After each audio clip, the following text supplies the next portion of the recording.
যে আমি অসম সংখ্যালঘু সংগ্ৰাম পৰিষদে চৰকাৰে যিটো বাংলাদেশী খেদোৱাৰ পদক্ষেপ গ্ৰহণ কৰিছিলে আমি শলাগ লৈছিলোঁ আৰু আমি অসম সংখ্যালঘু সংগ্ৰাম পৰিষদে আমি পূৰ্ণ সমৰ্থন কৰিছিলোঁ। কিন্তু দেখা গ'ল যিসকল বাংলাদেশী ইতিমধ্যে আপোনাৰ ডিটেনশ্যন কেম্পত ৰাখিছে, লগতে যিসকলক আপোনাৰ বাংলাদেশৰ বৰ্ডাৰ পাৰ কৰি থৈ আহিছে, প্ৰত্যেকজন ব্যক্তি নাগৰিক আমাৰ ভাৰতবৰ্ষৰ নাগৰিক হয়। তেওঁলোকৰ যদি আপোনাৰ দেউতা মা দেউতা যদি তেওঁলোকৰ স্বদেশী হয়, তেওঁলোকৰ যদি ভাতৃ ভনী যদি স্বদেশী হয়, এজন হঠাৎকৈ মানুহ বাংলাদেশী কেনেকৈ হ'ল?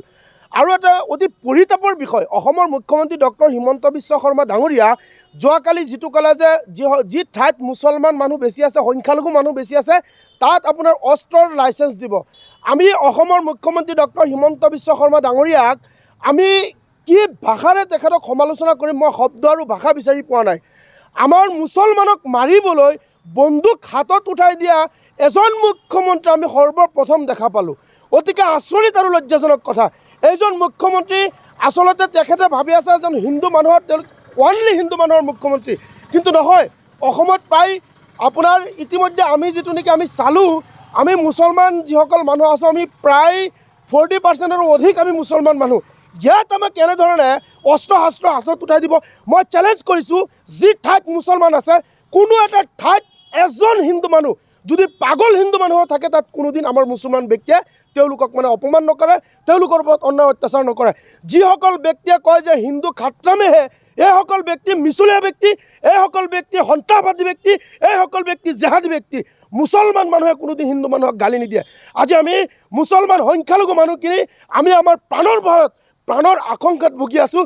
এই সময়ত শৃংখল চলিহাৰ দৰে এজন অভদ্ৰ ব্যক্তিয়ে সমগ্ৰ অসমৰ মাজত এটা পৰিৱেশ বেয়া কৰিছে। সেই শৃংখল চলিহাক অসমৰ মুখ্যমন্ত্ৰী সাহস প্ৰেৰণা যোগাইছে যে তাৰ হাতত আপোনাৰ বন্দুক উঠাই দিব।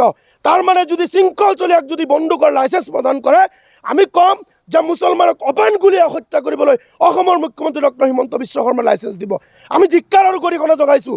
আমি অসম সংখ্যালঘু সংগ্ৰাম পৰিষদৰ তৰফৰ পৰা আমি অসমৰ মুখ্যমন্ত্ৰী ডক্টৰ হিমন্ত বিশ্ব শৰ্মাক কৈছোঁ, আপুনি যদি এজন প্ৰকৃতাৰ্থত যদি মানৱ দৰ্দী মানুহে মানুহৰ বাবে যদি এই কথাষাৰ আপোনাৰ মনত থাকে, তেনেহ'লে এইবোৰ আপুনি উদ্ভণ্ডালি মন্তব্য দি পেলাই সমাজৰ মাজত পৰিৱেশ বিনষ্ট নকৰিব।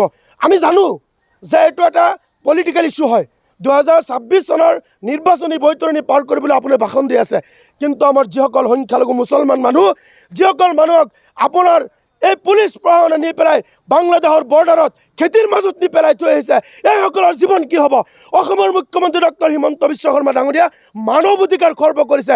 তাৰ কাৰণে আমি মানৱ অধিকাৰ আয়োগৰ কাষ চাপিম আৰু অসমৰ মুখ্যমন্ত্ৰীৰ বিৰুদ্ধে পুনৰবাৰ আমি এজাহাৰ দাখিল কৰিম যে যি ঠাইত মুছলমান বেছি আছে